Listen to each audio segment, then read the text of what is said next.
یہ دوست کہہ رہے ہیں کہ صاحب مزار سے مدد مانگنا جائز ہے یا نہیں؟ تو بات یہ ہے کہ آج کل مزارات بھی ہر کس و ناکس کے بنا دیے گئے. ہاں جی، اگر میرا باپ مر گیا، میں چاہے دنیا دار ہوں، مگر میں چاہتا ہوں کہ میرے باپ کا کوئی قبر کوئی اچھی سی بنے، اس کا کوئی مزار بنے، ہاں جی، تاکہ لوگ اس کی عزت کریں. یہ صرف ریاکاری کے لیے ہوتا ہے. چودھری ظہور الہی جو ہے وہ فوت ہو گیا، اس کو گولیاں لگیں اور مر گیا، تو اس کو شہید کرنا بھی انہوں نے شروع کر دیا. ہاں جی، یہ سیاسی شہید ہے جی. لا حول ولا قوت الا باللہ العلی العظیم. آج کل کی جو سیاست ہے یہ تو سراسر جھوٹ اور یہ دھوکہ دہی اور منافقت ہے آج کل کی سیاست. تو آج کل کی سیاست کا سیاستکار جو ہے اس کو شہید قرار دینا، ہاں جی، کبھی بھٹو کو شہید قرار دینا، کبھی بے نظیر کو شہید قرار دینا، کبھی کسی کو کبھی کسی کو.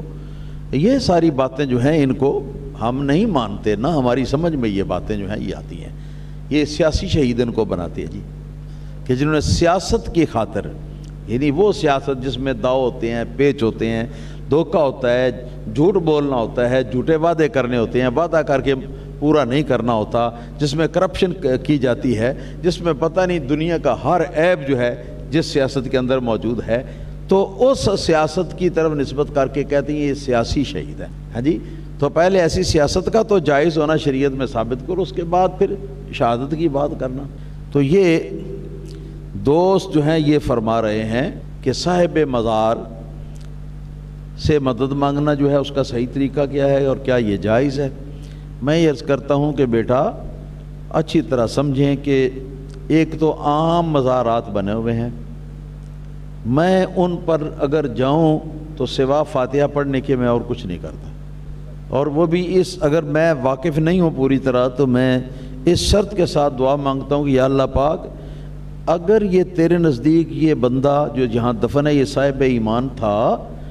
مستحق تھا اس بات کا کہ اس کے لیے دعا کی جائے، یہ اصالہ ثواب کیا جائے، تو اے مولا کریم اس کو یہ ثواب پہنچا یا اس کے لیے ہماری دعا قبول فرما. ہاں جی، اس طریقے سے. اور جب یہ ثقہ علماء، معتبر اور مستند علماء کے ذریعے یہ بات پتہ ہو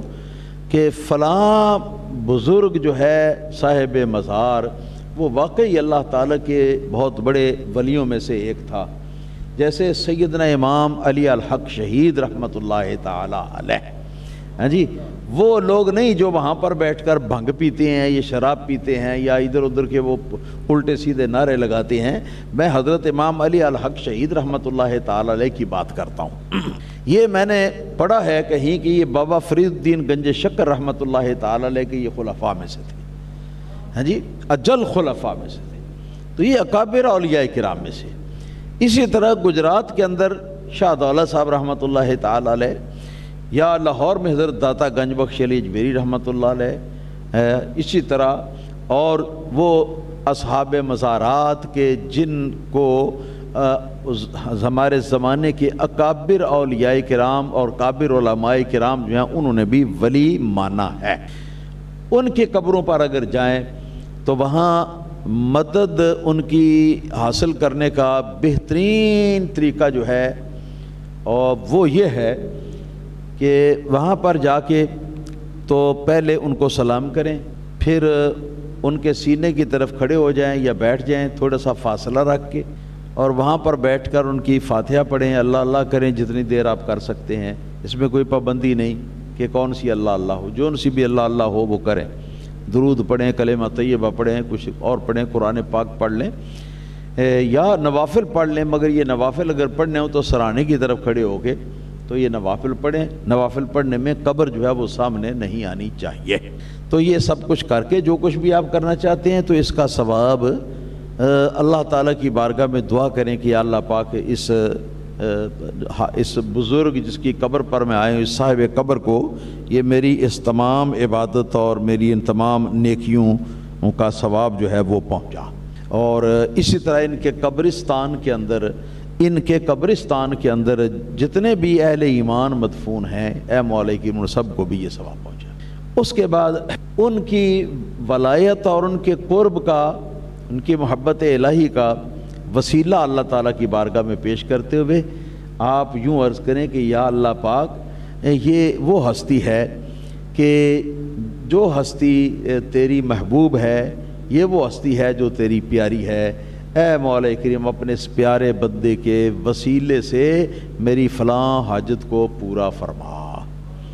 یہ اس طریقے سے دعا فرمائے، یہ بہترین طریقہ ہے اولیاء کرام کی قبور سے مدد حاصل کرنے کا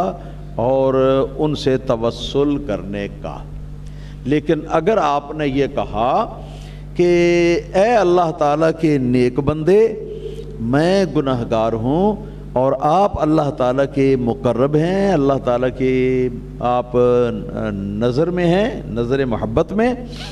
تو آپ فلاں کام کے اندر میری مدد فرمائیں۔ اس طرح اگر آپ کہیں تو یہ بھی ٹھیک ہے، اس میں بھی کوئی حرج نہیں ہے۔ جو وفات یافتہ اولیاء کرام ہیں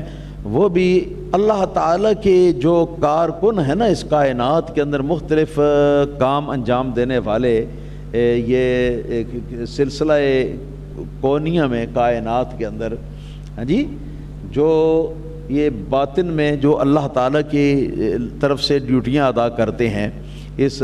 مخلوق کو کچھ فیض پہنچانے کے لیے، مخلوق کی حفاظت کے لیے، تو